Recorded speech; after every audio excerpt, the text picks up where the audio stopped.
Hello friends, welcome to my YouTube channel Excellence Study Point. आज की हमारी इस वीडियो में हम सिटीजनशिप के बारे में पढ़ेंगे। यानी कि हमारे इंडियन कॉन्स्टिट्यूशन में सिटीजनशिप को लेकर क्या प्रावधान है और क्या रूल्स एंड रेगुलेशंस हैं, वो आज की हमारी इस वीडियो में हम जानेंगे कि भारत में सिंगल सिटीजनशिप का क्या मतलब है, कौन कौन से आर्टिकल्स हैं जिनमें सिंगल सिटीजनशिप के बारे में बताया गया है, और हमारे संविधान में ये सिंगल सिटीजनशिप जो वर्ड है वो क्या अर्थ रखता है, उसका क्या मतलब है एकल नागरिकता का। तो ये सब आज की हम अपनी इस वीडियो में कवर करेंगे। लेकिन उससे पहले अगर अभी तक आपने हमारे चैनल को सब्सक्राइब नहीं किया है तो हमारे चैनल को सब्सक्राइब करें, जिससे हमारी वीडियो से जुड़े सभी लेटेस्ट अपडेट्स आप तक पहुंचते रहें। तो चलिए स्टार्ट करते हैं। Single citizenship in India. India के संविधान में एक भाग में सिंगल सिटीजनशिप को रखा गया है। सिंगल सिटीजनशिप का अर्थ है एकल नागरिकता। यह आर्टिकल 5 से लेकर आर्टिकल 11 के अंडर आती है। How is citizenship defined? अब यहाँ पर नागरिकता को किस तरीके से डिफाइन किया गया है। Citizenship signifies the relation between individual and state. दरअसल नागरिकता किसी एक इंडिविजुअल यानी कि कोई एक व्यक्ति और स्टेट के बीच के रिलेशनशिप को बताती है। Like any other modern state, India has two kinds of people, citizens and align. दूसरे कंट्रीज की तरह इंडिया में भी दो तरह के लोग होते हैं। एक तो होते हैं वहाँ के सिटीजनशिप और एक होते हैं aliens. Citizenship are full members of the Indian state and own allegiance और to it. They enjoy all civil and political rights. Citizen क्या होते हैं? सिटीजन यानी कि उस देश के नागरिक जो पूरी तरीके से इंडियन स्टेट के मेंबर कहलाते हैं और वहाँ के सिविल एंड पॉलिटिकल राइट के वो कंप्लीटली अधिकारी होते हैं, उसे हम कहते हैं citizen. Citizenship is an idea of exclusion as it exclude non citizen. यानी कि नागरिकता एक वो आइडिया है जो कि नागरिक को बताती है कि यहाँ इस देश के नागरिक ये और जो नहीं है there are the non citizen of India. तो ये किस तरीके से डिफाइन किया गया कि कौन सिटीजन होगा, कौन नागरिक होगा और कौन नागरिक नहीं होगा। There are two well-known principles for the grant of citizenship. अब यहाँ पर हम सबसे पहले की बात कर रहे हैं, अभी की बात नहीं कर रहे हैं हम।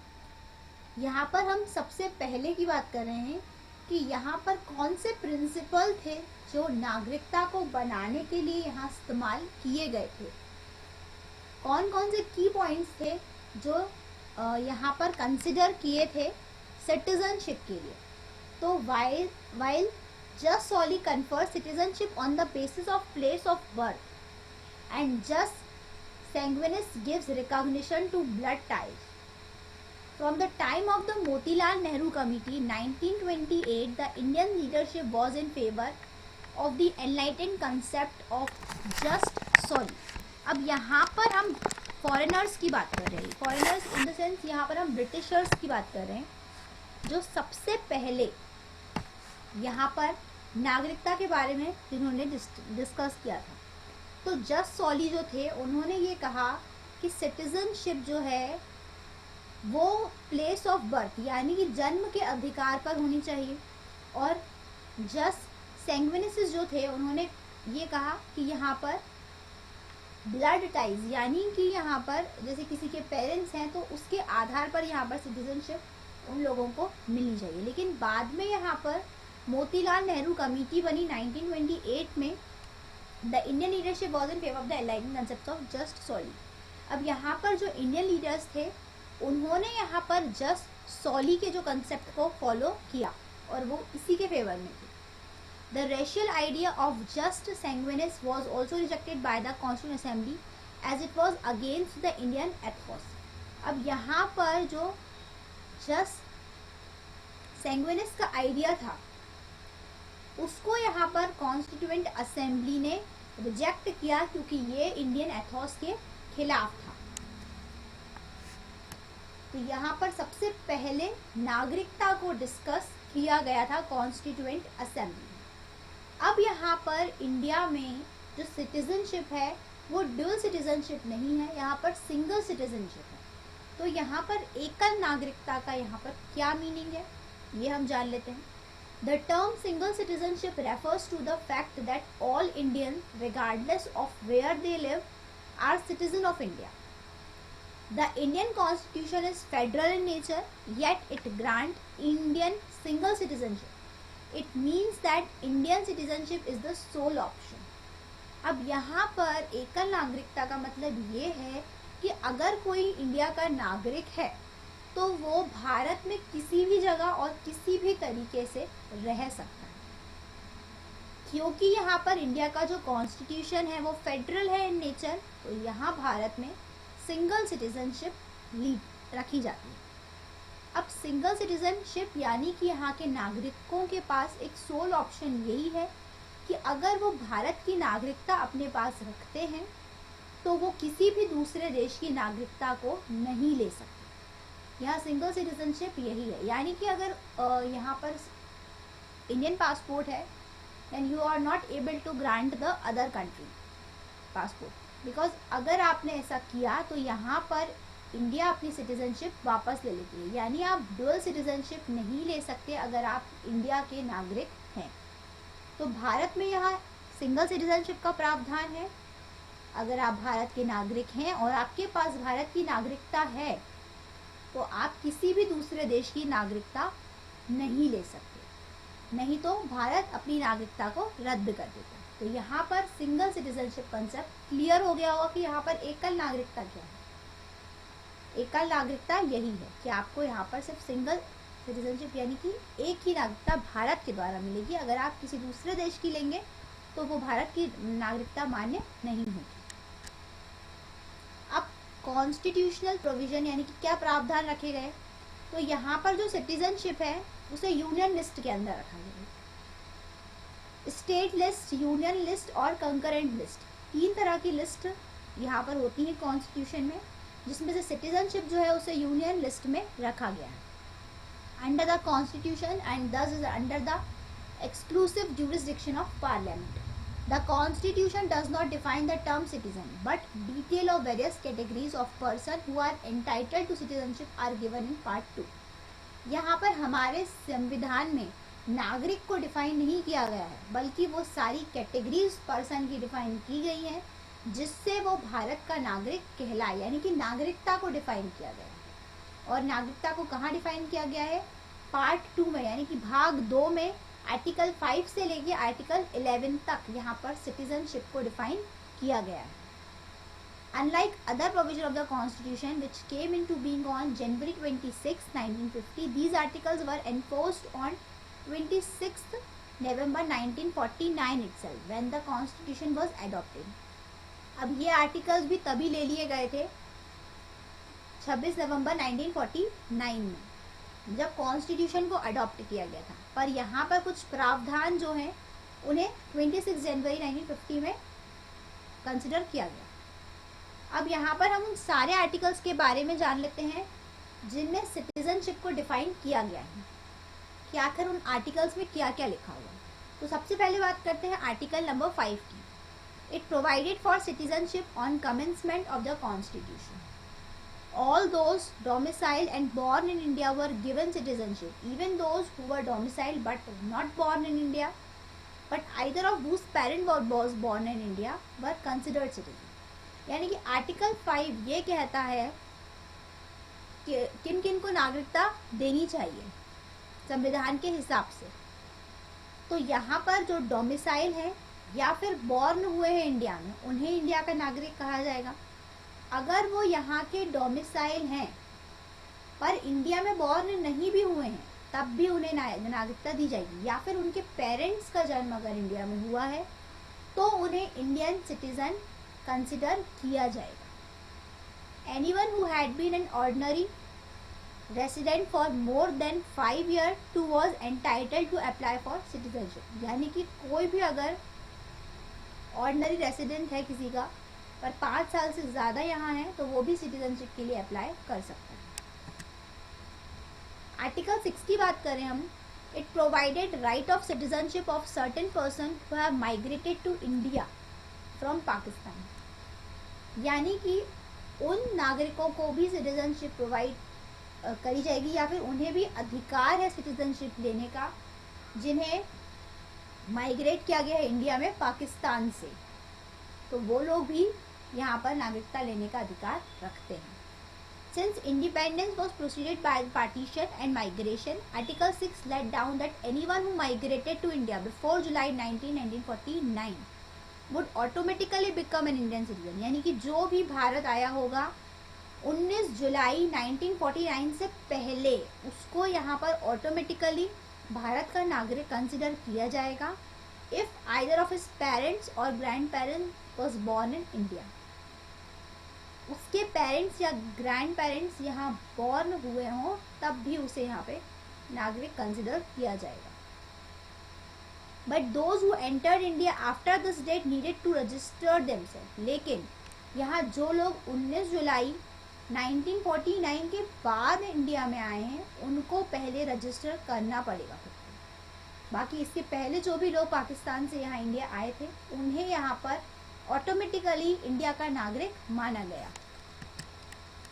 आर्टिकल 7 की बात करें तो provided right of citizenship of certain migrants to Pakistan, यानी कि उन नागरिकों को भी अधिकार नागरिकता का मिले जो कि पाकिस्तान से आए। Those who had migrated to Pakistan after March 1, यानी कि जो लोग पाकिस्तान गए 1947 but subsequently return on resettlement permits, यानी कि यहाँ पर आर्टिकल 7 में उन लोगों के बारे में बताया गया है जो कि इंडिया से पाकिस्तान गए लेकिन किसी कारण से वो वापस से यहीं सेटल्ड हो गए। Subsequently return on resettlement permits were included with in the citizenship net. The law was more sympathetic to those who migrated from Pakistan and called them refugees than to those who in a state of confusion were stranded in Pakistan or went there but decided to return soon, यानी कि जो लोग किसी कारणवश वहाँ फंस गए थे और 1 मार्च 1947 के बाद वो इंडिया आए,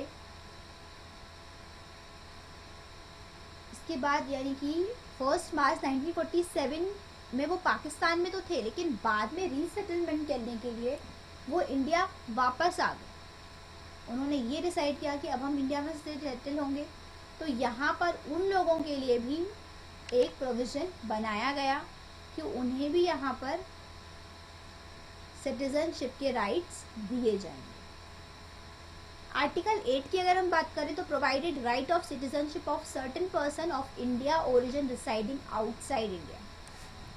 यहाँ पर उन नागरिकों के अधिकारों की बात की गई है या उन्हें नागरिकता देने की बात की गई है जो पर्सन इंडिया के ओरिजिन तो हैं लेकिन वो वहाँ रहते हैं इंडिया से। Any person of Indian origin residing outside India who और आइदर ऑफ हुज पेरेंट्स और grand parents was born in India could register himself or herself as an Indian citizen with Indian diplomatic mission।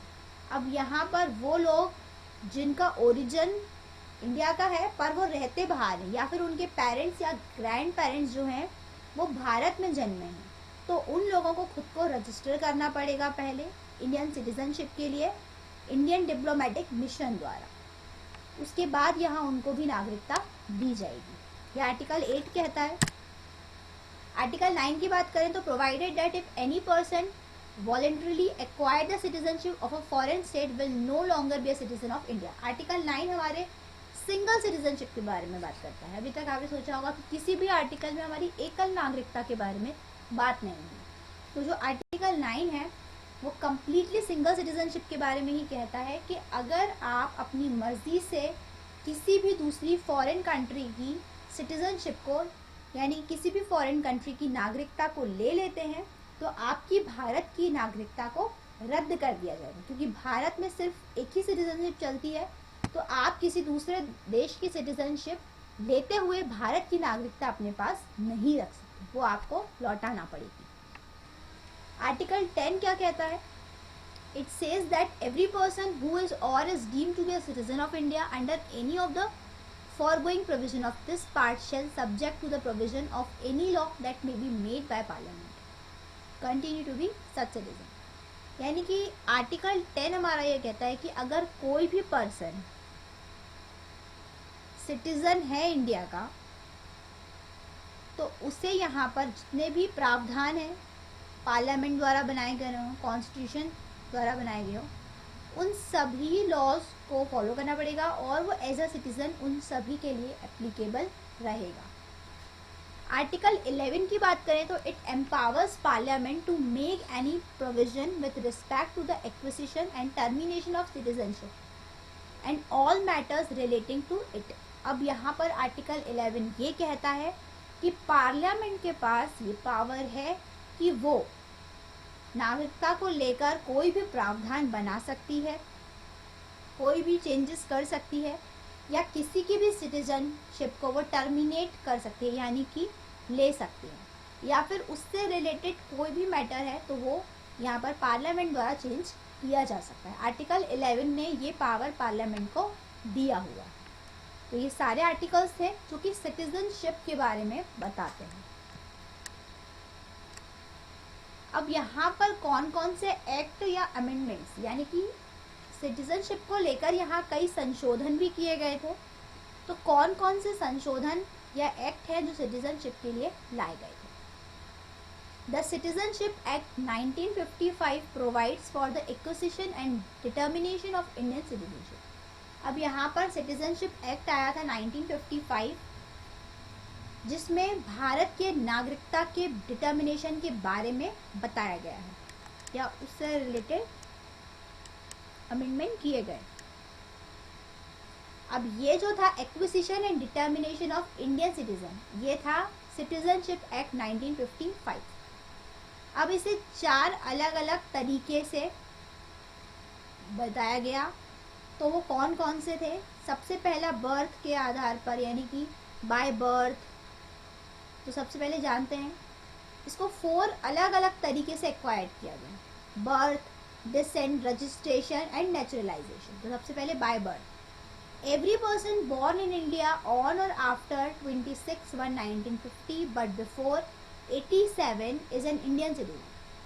यानी कि ये कहा गया कि कोई भी पर्सन जो कि 1950 के बाद या फिर 87 के पहले जन्म बर्थ हुआ हो, बॉर्न हुआ हो, उसको इंडियन सिटीजनशिप दी जाएगी, इंडियन सिटीजन कंसिडर किया जाएगा.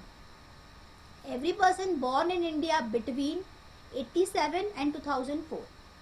कोई सा भी पर्सन 87 या 2004 के बीच में जिसका बर्थ हुआ है या फिर उसके पेरेंट्स जो हैं वो इंडिया के सिटीजन हैं, उसके बर्थ के टाइम वो सिटीजन थे कंट्री के, तो उसे भी सिटीजन कंसिडर किया जाएगा.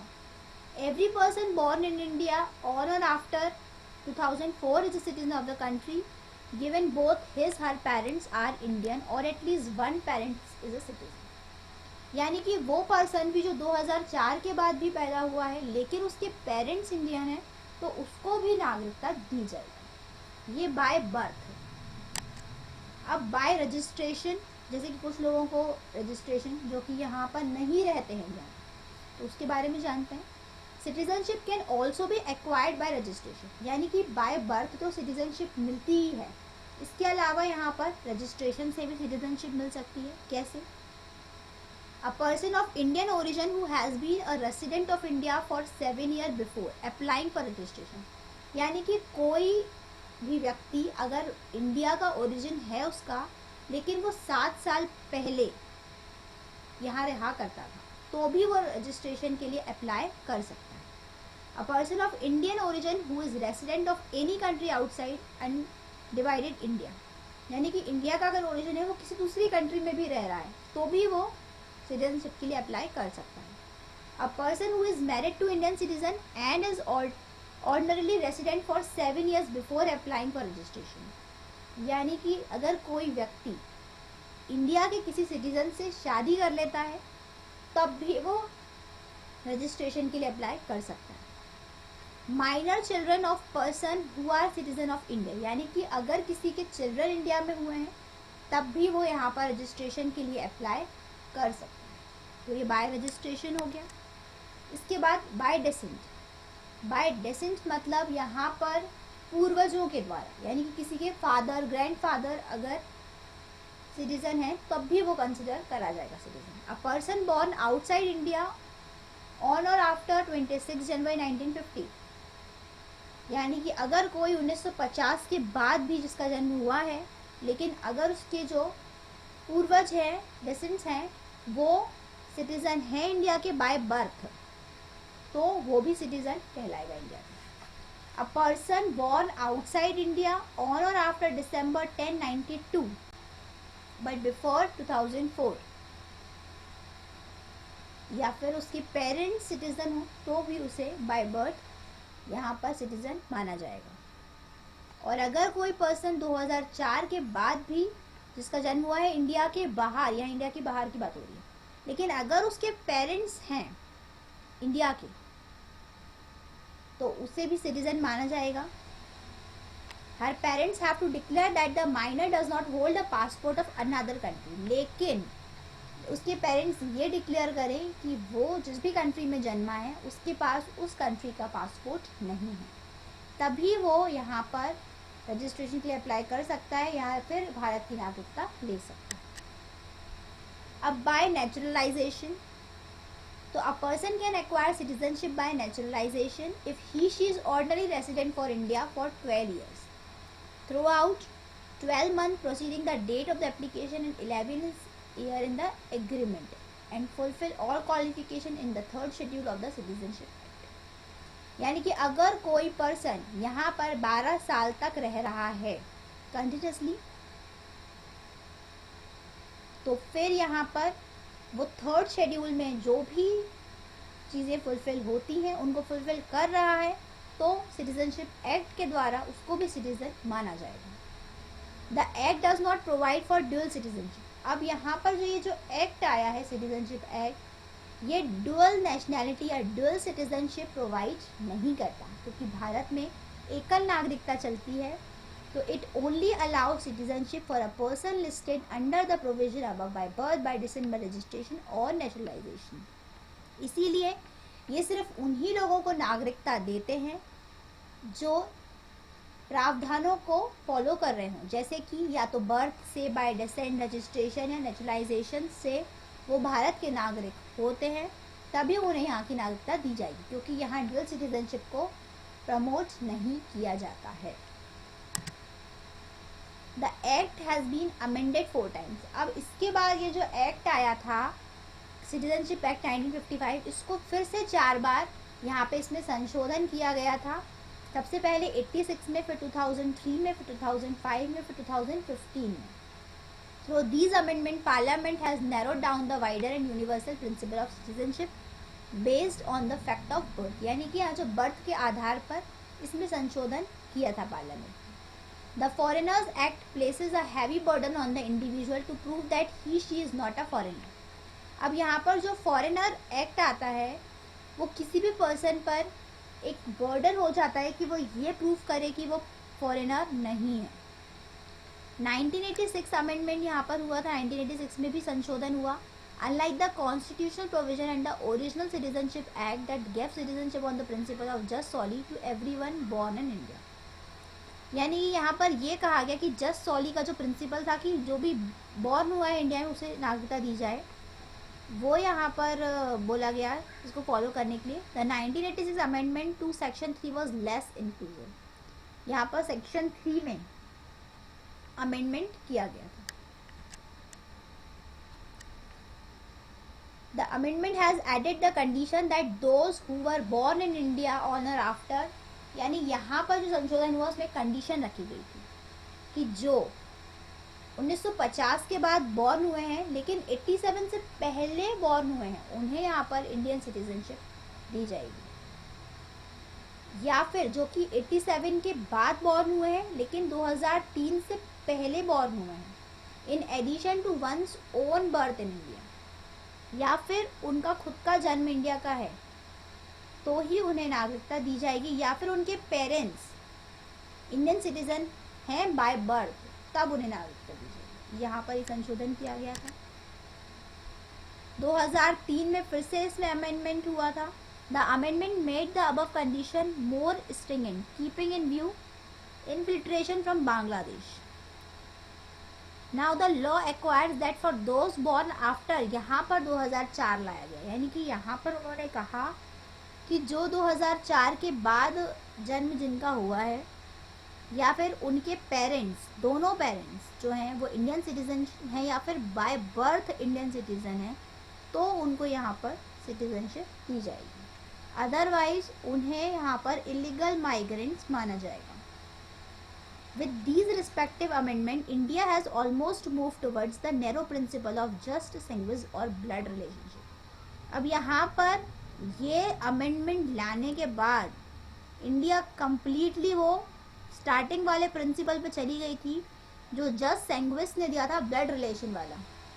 यहाँ पर वही फॉलो होने लगा कि अगर किसी के पेरेंट्स हैं तो उसे भी सिटीजनशिप दी जाएगी।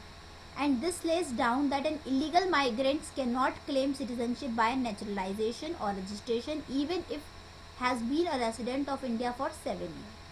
अब यहाँ पर जो इलीगल माइग्रेंट्स हैं वो भले ही यहाँ 7 साल तक रह रहे हों, लेकिन उन्हें नेचुरलाइजेशन द्वारा, रजिस्ट्रेशन द्वारा वो क्लेम नहीं कर सकते सिटीजनशिप के लिए। अब यहाँ पर सिटीजनशिप अमेंडमेंट बिल 2019 लाया गया। इसमें क्या था?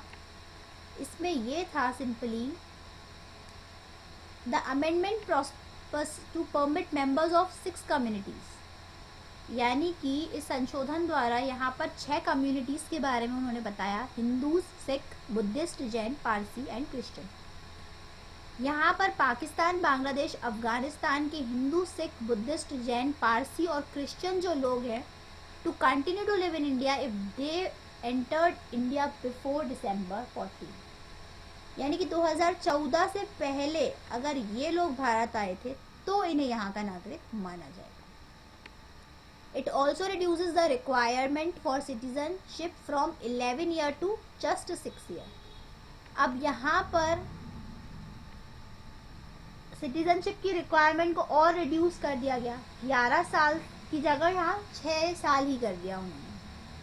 To notification also exempted these migrate from the passport act and foreigner act. अब यहाँ पर पासपोर्ट एक्ट और फॉरेनर एक्ट को लेकर भी 2 चीज़ें आई।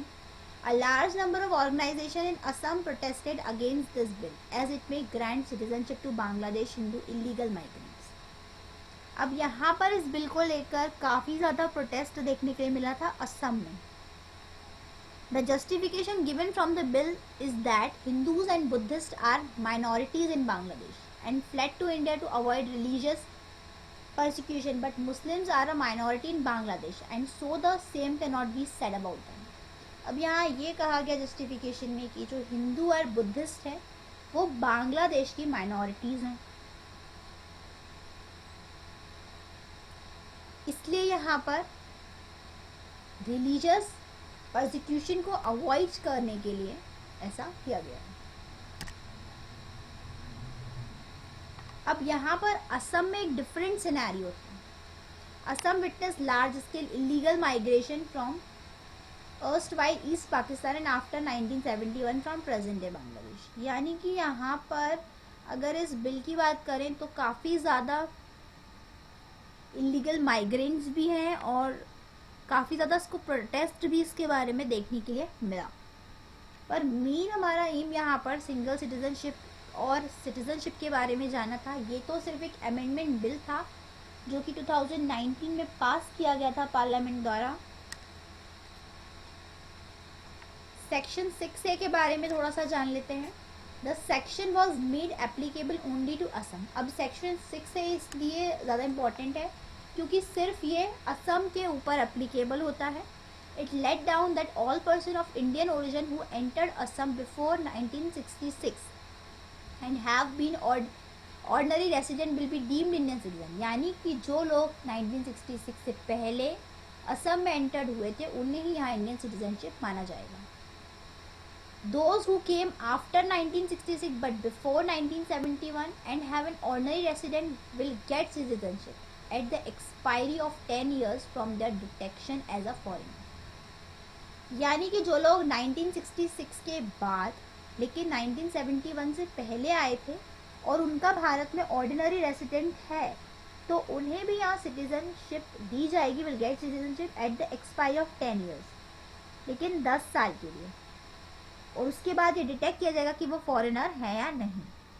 During this interim period they will not have the right to vote but can get an Indian passport. यानी कि जो 10 साल की एक्सपायरी के लिए उन्हें सिटीजनशिप दी जाएगी उस पीरियड में उन्हें वोट करने का कोई अधिकार नहीं होगा, लेकिन उन्हें इंडियन पासपोर्ट दिया जाएगा। इन Assam Sanmilita Mahasangha 2014 where the constitutionality of the 1986 amendment was challenged.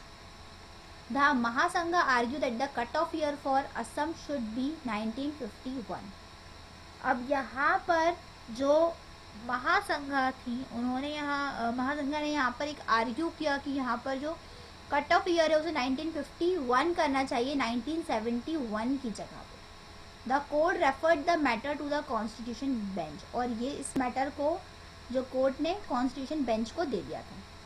To examine whether Section 6 is constitutional and valid through it prescribe a different cut-off date for Assam 1971 from the one prescribed in the Constitution for the rest of the country 1949।